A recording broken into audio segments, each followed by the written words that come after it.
There's a strange paradox happening in the world of retirement.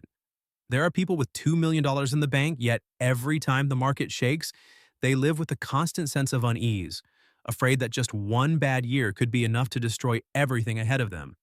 And at the very same time, there are other people with assets of only $300,000 to $400,000 who live calmly. They sleep well.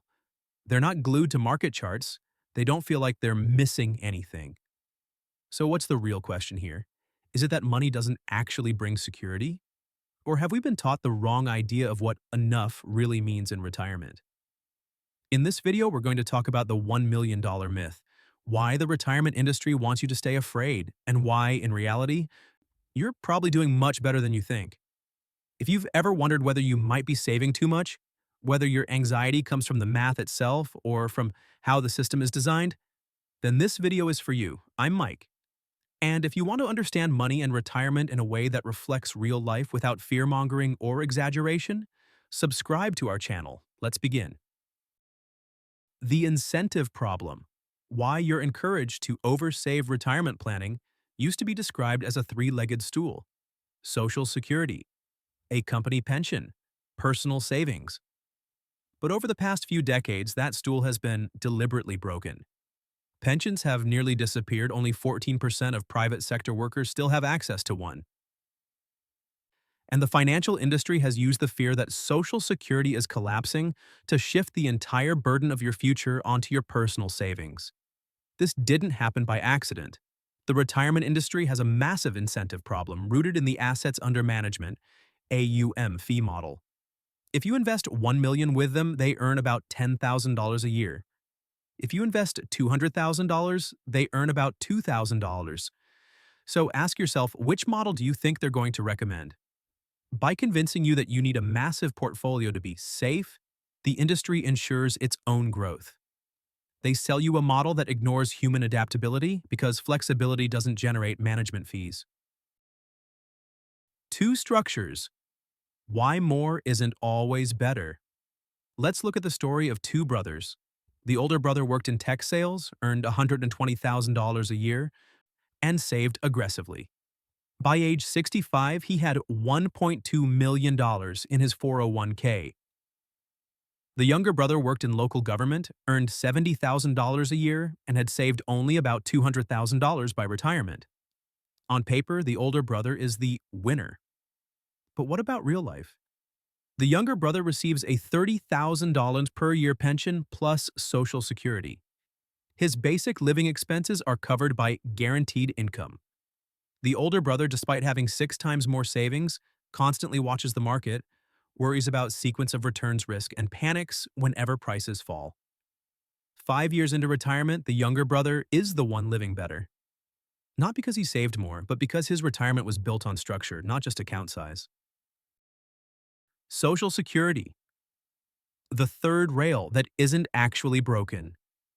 One of the most effective ways to make people oversave is to encourage them to ignore Social Security. You've probably heard that the system will disappear in 2033. That's a serious misunderstanding of the math.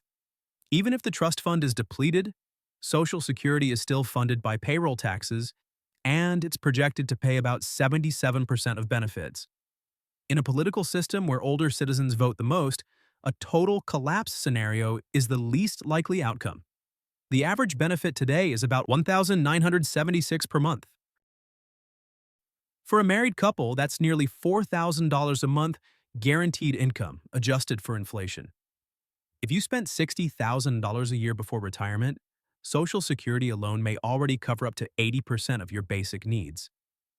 That completely changes the equation. The 80% rule and the 4% paradox, when fear wins. The idea that you need to replace 80% of your income ignores how people actually age. Go. Slow go, no go. Retirement spending typically falls by 1 to 2% per year. You simply don't live at 85 the same way you do at 65.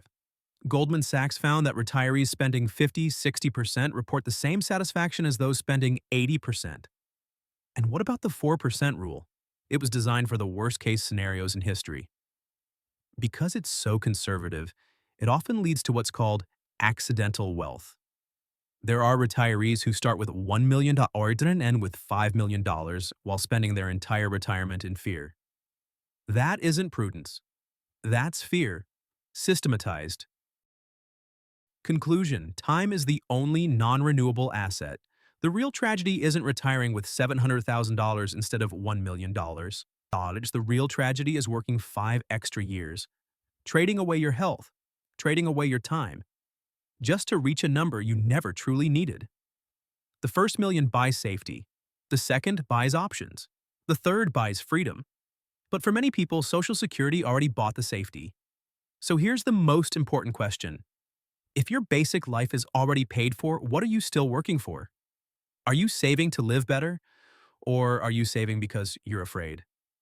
If this video helped you see retirement differently, subscribe to channel so we can keep talking about money in a way that's practical, honest, and grounded in real life. And I'd really like to hear from you. What does enough mean to you in retirement? Leave a number or a thought in the comments below. Time is the only asset you can never earn back.